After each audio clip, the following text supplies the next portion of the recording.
পণ্য কেনা বা সেবা গ্রহণ করতে গিয়ে অহরহ প্রতারণার শিকার হচ্ছেন ভোক্তা কিংবা ক্রেতারা। আবার ডিজিটাল বাংলাদেশে অনলাইনে কেনাকাটা বাড়লেও অভিযোগের অন্ত নেই। অন্যদিকে যথেষ্ট উৎপাদন বা প্রয়োজনীয় আমদানির পরও বাজার থেকে পণ্য উধাওয়ের ঘটনা ঘটে। এমন বাস্তবতায় ভোক্তার অধিকার সংরক্ষণে ২০০৯ সালে করা হয় আইন, যেখানে অতিরিক্ত মূল্য আদায়, পণ্যে ভেজাল, ওজনে কম ও মজুতদারি সহ ৯টি বিষয়কে ভোক্তা অধিকার বিরোধী কাজ হিসাবে নির্ধারণ করা হয়। আইনের আলোকে প্রতিষ্ঠিত অধিদপ্তর আধা বিচারিক সংস্থা হিসেবে বছর জুড়ে বাজারে তদারকি করে থাকে। রয়েছে ভোক্তাদের অভিযোগ দেওয়ার সুযোগও। কৃত্রিম সংকট করে জিনিসপত্রের দাম বাড়িয়ে দেওয়া হচ্ছে, এটা মনিটরিং করতে হবে। অনেকেই জানি, কিন্তু জেনেও আমরা অভিযোগ দায়ের করি না।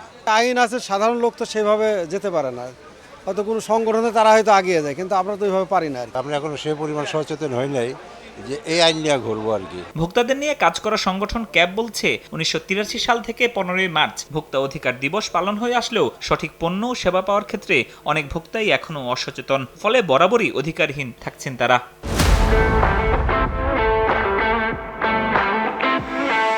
ন্যায্য দামে, সঠিক ওজনে, সঠিক মূল্যে তুমি তোমার পণ্য পাবে, এটা তোমার অধিকার। এই অধিকারটা সম্পর্কে অনেকে জানে না বা বুঝে না আর কি।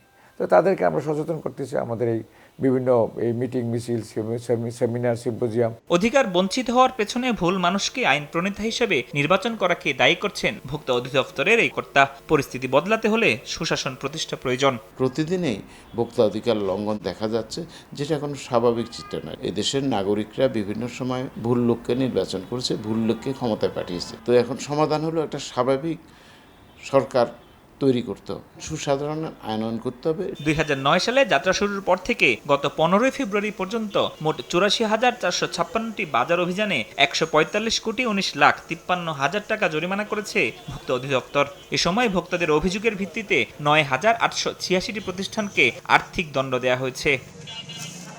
মানহীন ভেজাল পণ্য কিংবা অযৌক্তিক লাগামহীন দাম, বছর জুড়ে এসব কারণে প্রতারিত হয়ে থাকেন ভোক্তারা।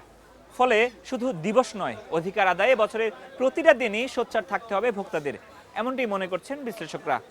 ফরহাদুর রহমান, সময় সংবাদ, ঢাকা।